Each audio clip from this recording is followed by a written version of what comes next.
السلام علیکم ورحمۃ اللہ وبرکاتہ۔ اعوذ باللہ من الشیطان الرجیم، بسم اللہ الرحمن الرحیم۔ قال بل سولت لكم انفسكم امرا فصبر جميل عسى الله أن يأتيني بهم جميعا إنه هو العليم الحكيم۔ صدق الله العلي العظيم۔ اللهم صل على سيدنا ومولانا محمد النبی الأمی وعلى آلہ واصحابہ وبارک وسلم وصل علیہ۔ معزز سامعین و سامعات، آج کا درس قرآن جن آیات پر مشتمل ہے، آیت مقدسہ نمبر 83 تا 87 ہیں۔ یہ متبرک آیات، مقدسہ آیات سورہ یوسف سے لی گئی ہیں اور پارہ نمبر 13 ہے۔ گزشتہ درس میں اللہ رب العزت نے جو رہنمائی ارشاد فرمائی وہ یہ تھی کہ جب بنیامین کو حضرت یوسف علیہ السلام نے روک لیا تو بڑے بھائی نے اس کا مظاہرہ کیا، ہمت اور جرأت کا، اور وہ کہنے لگا کہ میں یہاں سے نہیں جاؤں گا۔ اس کا مطلب یہ ہوا کہ اگر کوئی مشکل پیش آ جائے تو اس کے دفاع کی حکمت عملی بھی بنانی چاہیے۔ تو وہ بھائی یہ کہتا ہے یا تو میرے والد صاحب مجھے آرڈر دے دیں، اور یا پھر ایسی کوئی حکمت عملی بن جائے، ایسی کوئی صورتحال بن جائے کہ میں بنیامین کو آزاد کروا لوں، اس کی گرفتاری کے حوالے سے کوئی بھی ایسا جو مرحلہ ہے وہ نکل آئے کہ میں اس کو آزاد کروا کے ساتھ لے جاؤں، لیکن میں جاؤں گا نہیں، اس لیے آپ چلے جاؤ۔ چنانچہ وہ بھائی اس بڑے بھائی کو چھوڑ کے آ جاتے ہیں اور آ کے والد محترم کے سامنے اپنا مقدمہ پیش کرتے ہیں، جس کا خلاصہ اللہ رب العزت نے بیان فرمایا ہے، ارشاد فرمایا ہے، تفصیلات نہیں ارشاد فرمائے، لیکن جو اللہ نے ارشاد فرما دیا وہی ہمارے لیے اہم ہے۔ ہم نے اسی میں سے حکمت کی باتیں نکالنی ہیں اور ہم نے عمل کی کوشش کرنی ہے۔ تو تفصیلات تو ظاہر واقعے کی بہت زیادہ ہیں۔ چنانچہ جب آ کے والد محترم سے بات چیت کرتے ہیں کہ آپ کے بیٹے نے چوری کر لی ہے اور آپ گاؤں والوں سے پوچھ لیں، قافلے والوں سے پوچھ لیں، ہم سچے ہیں، یہ سارا جتنا بھی واقعہ انہوں نے پیش کیا۔ اب پچھلا جو واقعہ یوسف علیہ السلام کا پیش ہوا تھا وہ بھی ایسے ہی انہوں نے پیش کیا تھا۔ چنانچہ ان دونوں واقعوں کے اعتبار سے حضرت یعقوب علیہ السلام مطمئن نہیں ہے۔ پہلے واقعہ میں بھی کہا تھا صبر جمیل، اور وہاں یہ میں نے عرض کیا تھا جو حکمت ہمیں وہاں سے نظر آئی، رہنمائی نظر آئی، وہ یہ ہے کہ بڑی مشکل میں بھی صبر کرنا ہے۔ صبر ہی اچھی بات ہے، کیوں؟ ان اللہ مع الصابرین، بے شک اللہ رب العزت صبر کرنے والوں کے ساتھ ہے۔ یہاں بھی حضرت یعقوب علیہ السلام فرماتے ہیں قال بل سولت لکم انفسکم امرا فصبر جمیل، اور یہی جملے وہاں ارشاد فرمائے تھے کہ یہ جو تم جتنی گفتگو کر رہے ہو یہ ساری کی ساری گفتگو ہماری سمجھ سے باہر ہے، اور یوسف علیہ السلام کی گفتگو ان کے بارے میں تو بالکل ہی باہر تھی، اس لیے تم نے خود اپنے پاس سے گھڑا ہے۔ یہ بیانیہ تو جو ہم جاری کر رہے ہو یہ خود ساختہ بیانیہ ہے، یہ درست نہیں ہے، لیکن اب ہم کر کیا سکتے ہیں؟ سوال یہ پیدا ہو سکتا ہے کہ آپ کے اس بیانیے کے متبادل ہم کیا کریں؟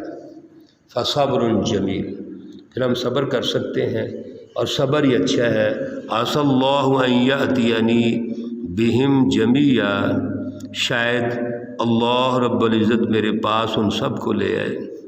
انه هو العلیم الحکیم، بے شک وہی جاننے والا ہے، حکمت والا ہے۔ علیم بھی صفت مشبہ ہے، حکیم بھی صفت مشبہ ہے۔ علیم کا مطلب یہ ہے کہ جو بھی تم یہ کارستانیاں کر رہے ہو میرا خدا جانتا ہے، اور میرا خدا یہ بھی جانتا ہے کہ یوسف کہاں ہے اور بنیامین کہاں ہے۔ حکیم حکمتوں والا ہے کہ یہ جو کچھ ہو رہا ہے یہ اللہ کی حکمتیں ہیں، تدبیری نظام ہے۔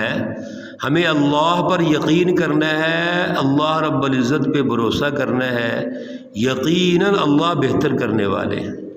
یہ سارا اللہ کا تدبیری نظام ہے، تو اس میں بھی حکمت ہوگی جو بنیامین اب نہیں آیا۔ وَتَوَلَّى عَنْهُمْ وَقَالَ يَا أَسَفَا عَلَى يُوسُف، ان سے حضرت یعقوب علیہ السلام نے اعراض کر لیا، منہ پھیر لیا اور فرمایا یا اسفا علی یوسف، اے افسوس یوسف علیہ السلام پر۔ وَابْيَضَّتْ عَيْنَاهُ، آپ کی آنکھیں جو ہیں وہ سفید ہو گئیں، من الحزن، غم کی وجہ سے۔ فَهُوَ كَظِيمٌ، پس آپ بالکل علیحدہ ہو کر، خلوت میں ہو کر پڑے رہتے تھے۔ یوسف علیہ السلام کے غم سے نڈال تھے، اب بنیامین کے غم سے نڈال ہو گئے۔ نتیجہ یہ نکلا، تقریباً مفسرین 6 سال تک لکھتے ہیں کہ حضرت یعقوب علیہ السلام کی آنکھیں سفید ہو گئی، بینائی ختم ہو گئی، اتنا غم تھا۔ یقیناً بہت بڑا غم ہے، اور یہ غم فطرتی غم ہوتا ہے، یاد رکھیے۔ نبی باپ ہو، اگر ایک والد محترم باپ ہے، ان کی بھی فطرت یہی ہے۔ یہ نہیں کہ باپ نبی ہے تو اس کو غم نہیں ہوگا، دوسروں کو غم زیادہ ہوگا۔ اور پھر بیٹا بھی یوسف علیہ السلام جیسا ہو جو اللہ کا نبی ہے، بنیامین جیسا بیٹا ہو، تو ان کے غم میں جو نڈھال ہونا ہے یعقوب علیہ السلام نے، یہ فطرتی عمل ہے، یہ کوئی غلطی نہیں ہے۔ لیکن وہ جب بھی غم میں نڈال ہوتے ہیں تو اللہ سے مانگتے ہیں، ایسا نہیں ہے کہ وہ خود ہی سارا کچھ کرتے ہیں۔ قالوا تاللہ تفتأ تذکر یوسف حتی تکون حرزا او تکون من الہالکین، کہنے لگے قسم ہے اللہ کی، تو نہ چھوڑے گا یوسف کو، ان کی جو یاد آ رہی ہے یہاں تک کہ اس یاد میں گھل جاؤں گا، یعنی اس یاد کے اندر میں اتنا پریشانی کے بعد آگے بڑھ جاؤں گا کہ میری اپنی جو یاد ہے اپنے بارے میں وہی ختم ہو جائے گی، یوسف کی یاد میرے اوپر غالب آ جائے گی، اس کا غلبہ ہوگا۔ او تکون من الہالکین، یا ہو جائے گا ہلاک ہونے والوں میں سے۔ مقصد یہ ہے کہ حضرت یوسف علیہ السلام اور پھر بنیامین کے حوالے سے ان کا غم غالب آ جائے گا اوپر، اور اپنے آپ کو اتنی پریشانی میں پیدا کر لیا، اتنے زیادہ پریشان ہو گئے۔ اور جب محبت بڑی ہوتی ہے، محبت شدت کی ہوتی ہے، تو غم بھی یاد رکھیے شدت کا ہوتا ہے۔ قال، کیا فرماتے ہیں یعقوب علیہ السلام، اس غم کی وجہ سے، اس پریشانی کی وجہ سے کہتے ہیں انما اشکو بثی وحزنی الی اللہ، یہ جتنا بھی مجھے غم ہے، پریشانی ہے، یقیناً ہے، اور اس سے میری آنکھیں سفید ہو گئیں، اس سے میں نے اپنے آپ کو پریشانی میں ڈال دیا ہے، لیکن یہ میرا غم، میری پریشانی الی اللہ، اللہ کی طرف سے ہے، یہ اللہ کی طرف میں اس کو پیش کرتا ہوں۔ وَأَعْلَمُ مِنَ اللَّهِ مَا لَا تَعْلَمُونَ، اور میں زیادہ جانتا ہوں اللہ کی طرف سے جو تم نہیں جانتے۔ یہ جو جملے ہیں اعلم من اللہ ما لا تعلمون، اصل میں وہ اللہ کا یہ تدبیری نظام ہے اب وہ تدبیری نظام کس طرح قابل عمل، کن مراحل سے کامیاب ہوگا، یہ اللہ کو پتہ ہے۔ لیکن یعقوب علیہ السلام کا مقصد یہ ہے اس جملے سے، آیت مبارکہ کے اس رہنمائی سے، کہ یاد رکھیے اللہ رب العزت کے پاس سب کچھ ہے، اللہ سب کچھ درست کر رہے ہیں، درست کریں گے، لیکن ظاہری غم، فطرتی غم جو ظاہری بطور انسان موجود ہے وہ تو موجود رہے گا، اس کا انکار نہیں کر سکتے، وہ حقیقت ہے۔ وہ ولی اللہ ہو، اللہ کے نبی ہوں، یعقوب علیہ السلام ہوں، اور پھر دیگر انبیاء علیہ والسلام، ہمارے پیارے رسول اکرم صلی اللہ علیہ وسلم ہوں، تو غم ہے۔ پیارے رسول اکرم صلی اللہ علیہ وسلم کے ساتھ ام المومنین حضرت خدیجہ رضی اللہ تعالی عنہ کی بڑی قربانی ہے، بڑی تفصیلات ہیں اس کی۔ پھر آپ کے چچا ابو طالب، دادا جان کی وفات کے بعد وہ آپ کی کفالت کرتے ہیں، بڑا پیار ہے ان کے ساتھ، حتیٰ کہ حضور نبی اکرم صلی اللہ علیہ وسلم کے ساتھ شیب ابی طالب میں 3 سال بند رہتے ہیں، ہر مشکل میں آپ صلی اللہ علیہ وسلم کا دفاع کرتے ہیں۔ سن 10 نبوی میں یہ دونوں ہی ہستیاں، چچا جان ابو طالب، ام المومنین حضرت خدیجہ رضی اللہ تعالی عنہ، دنیا سے رخصت ہو جاتی ہیں۔ اور اس غم میں نبی علیہ السلام فرماتے ہیں کہ مجھے جتنا غم، صدمہ، پریشانی اس سال آئی ہے اس سے پہلے نہیں ہے۔ چنانچہ اس سال کا نام رکھ دیا گیا عام الحزن، غم کا سال، سال کا عنوان ہی غم کا بنا دیا گیا۔ اب پیارے رسول اکرم صلی اللہ علیہ وسلم جیسا صبر، آپ جیسی استقامت وہ کس کے پاس ہو سکتی ہے؟ لیکن یہ فطرتی عمل ہے، اس سے کبھی بھی چھٹکارا حاصل نہیں کیا جا سکتا۔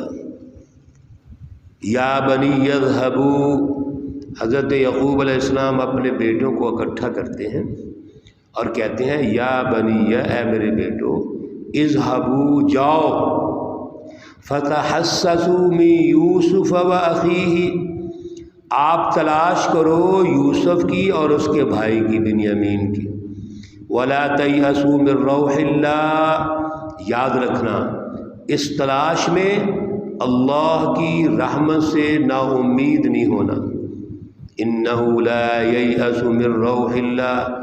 اور یہ ایک اصولی بات کر دی، اصولی رہنمائی ارشاد فرما دی کہ یاد رکھو اللہ کی رحمت سے نا امید نہیں ہوتے الا القوم الکافرون، مگر کافر قوم جو ہے وہ نا امید ہوتی ہے۔ مومن کبھی بھی اللہ کی رحمت سے نا امید نہیں ہوتا۔ آپ جاؤ مصر، چلے جاؤ، یوسف کو بھی تلاش کرو، بنیامین کو بھی تلاش کرو، اور اللہ سے اپنا رابطہ مضبوط کرو، میں پیچھے دعا بھی کرتا ہوں، اور نا امید نہیں ہونا۔ کیا مطلب؟ کہ ان کو تلاش کر کے لے کے آنا ہے۔ آپ تلاش کرو گے، اللہ رب العزت راستہ ہموار کر دیں گے، اسباب پیدا فرما دیں گے۔ اللہ رب العزت اسباب پیدا فرمانے والے ہیں، وہ مسبب الاسباب ہیں، لیکن ہمت جاری رکھنی ہے، کوشش جاری رکھنی ہے، مایوس نہیں ہونا۔ کتنی بڑی رہنمائی اللہ رب العزت نے دے دی ان الفاظ میں کہ کبھی بھی اپنے مشن سے مایوس نہیں ہونا چاہیے، اپنی جد و جہد سے مایوس نہیں ہونا چاہیے۔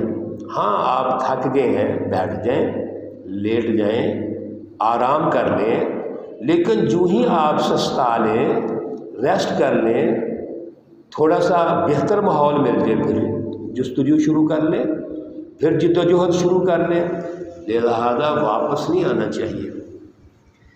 اللہ رب العزت اسی تدبیری نظام کے جو مراحل ہیں وہ ارشاد فرما رہے ہیں، اور انشاءاللہ العزیز مزید اگلے درس میں اس کو آگے لے کے جائیں گے۔ اللہ رب العزت تمام مرحومین و مرحومات کو جنت الفردوس میں اعلیٰ مقام عطا فرمائے، سب کے صغیر کبیرے گناہ معاف فرمائے۔ اللہ رب العزت تمام بیماروں کو شفائے کاملہ عاجلہ مستمرہ عطا فرمائے۔ اللہ رب العزت تمام پریشان حالوں کی پریشانیاں دور فرمائے۔ ربنا تقبل منا انك انت السميع العليم وتب علينا انك انت التواب الرحيم، وصلى الله تعالى على النبي الأمي محمد وعلى آله وأصحابه أجمعين برحمتك يا أرحم الراحمين۔ السلام عليكم ورحمة الله وبركاته۔